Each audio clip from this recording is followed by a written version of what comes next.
Les yeux fermés. Le Québec hier qui a confirmé, après des semaines de consultation, avoir pris sa décision en matière de cible d'immigration. Le ministre québécois de l'immigration, de la francisation et de l'intégration, Jean-François Roberge, est avec nous. Bonjour, monsieur le ministre. Bonjour, M. Dumont. Alors, des trois cibles potentielles, des trois scénarios que vous avez retenus, c'est le plus élevé, finalement, 45 000. Est-ce que c'est les milieux économiques, les chambres de commerce de région qui vous ont convaincu? D'abord, je veux préciser qu'on avait trois cibles potentielles, trois scénarios mis au jeu, 25 000, 35 000 ou 45 000. Moi, je voyais des avantages et des inconvénients dans chacun de ces scénarios-là. Et puis, effectivement, on a écouté les groupes qui sont venus en commission, on a lu les mémoires, mais ce qui nous a mené à prendre la cible de 45 000, qui est quand même une baisse de 25 par rapport aux 2 dernières années, là, c'est quand même une réduction importante. Mais cette cible-là, la plus élevée des trois, on l'a choisi parce que le fédéral a continué de faire la sourde oreille aux demandes du milieu économique, surtout les entreprises en région, à l'effet de laisser les travailleurs étrangers temporaires en place, laisser le secteur manufacturier souffler avec ces travailleurs-là dans des régions où il y a des pénuries de main-d'œuvre. Donc, en prenant un scénario de 45 000, on se donne la marge de manœuvre pour régulariser ou donner la permanence à certains de ces employés-là, puis permettre aux entreprises de continuer de rouler, là, je pense aux entreprises manufacturières en région surtout.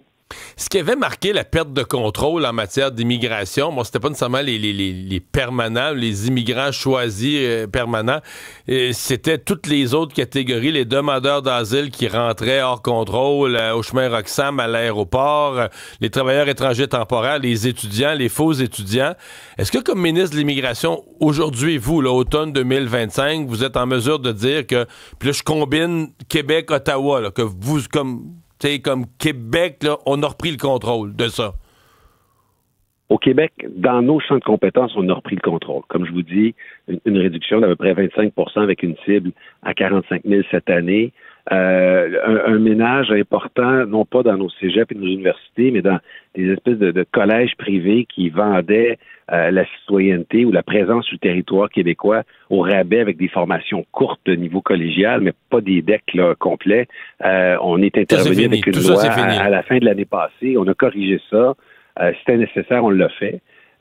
Et pour ce qui est des travailleurs étrangers temporaires, on a une cible de réduction, mais qui s'applique à Montréal et à Laval. Donc, c'est une mesure qui est ciblée parce que l'arrivée de ces travailleurs étrangers temporaires dans le programme québécois suit une évaluation d'impact sur le marché du travail. Donc, on s'assure que ces gens-là n'arrivent pas ici pour augmenter le taux de chômage ou prendre l'emploi d'un Québécois. C'est bien évalué, c'est mesuré. Donc, on a une approche qui va région par région, programme par programme. Puis le fédéral? Je pense que dans notre cours, là, on a fait le ménage. Je vous entends là-dessus. Puis le fédéral, parce que M. Carney, dans son budget, quand même, réduit les cibles, etc.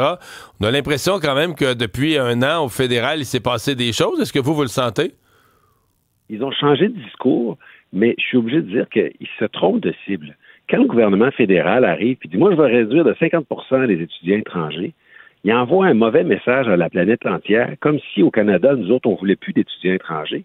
Ça complique la vie à nos cégeps, nos universités, qui, eux, ont des seuils à remplir. On veut des étudiants étrangers, notamment pour la recherche au cycle supérieur, notamment pour des programmes en région qu'on veut garder ouverts. Donc, ils arrivent avec un message très particulier qui complique la vie du Québec.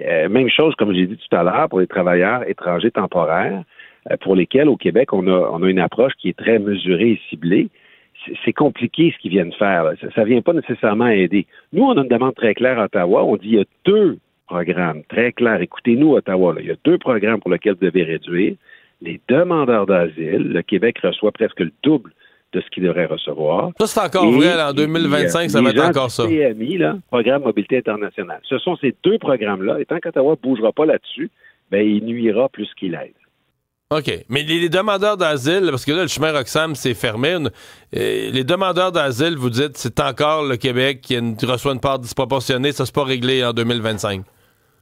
Non, c'est pas réglé du tout. On reçoit maintenant entre 35 et 40 des demandeurs d'asile du Canada, alors qu'on est 22 de la population. Ça n'a pas de sens. L'an passé, en 2024, ça a coûté 500 millions de dollars au Québec juste pour l'aide sociale, juste pour les demandeurs d'asile. Donc, c'est complètement hors de contrôle pour Ottawa, encore une fois. Donc, c'est là-dessus qu'il devrait se contrôler. Vous avez rappelé hier dans votre point de presse, là vous venez de parler de la pression financière sur l'aide sociale, mais vous avez aussi rappelé la pression sur les services, éducation, santé, les classes de francisation, les classes d'accueil. Ça aussi, c'est encore vrai? Oui, c'est encore vrai. C'est pour ça qu'on est arrivé avec une cible qui est à 45 000, qui représente une réduction. Il y a des enjeux, on le voit au 1er juillet, il y a les classes débordent, on a de la misère à construire les écoles assez vite pour mettre des classes modulaires. Donc, les cibles qu'on met, nous, amènent sur 4 ans une réduction de 60 000 nouveaux arrivants. Puis, pour ce qui est des temporaires que nous contrôlons, une réduction de 25 000. Donc, nous, sur 4 ans, là, on donne de l'air un peu là, à la capacité d'accueil du Québec de 85 000 personnes. Donc, je pense qu'on est cohérent entre ce qu'on fait et ce qu'on dit. Je répète qu'Ottawa doit nous donner un coup de main avec les demandeurs d'asile et les gens du programme Mobilité internationale. Il y a quand même plus de 365 000 temporaires sur le territoire québécois qui ne relèvent pas de Québec, mais d'Ottawa.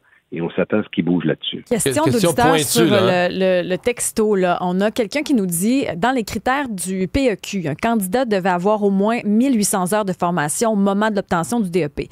Maintenant, pour le PSTQ, combien d'heures minimales à obtenir un DEP doit avoir un candidat?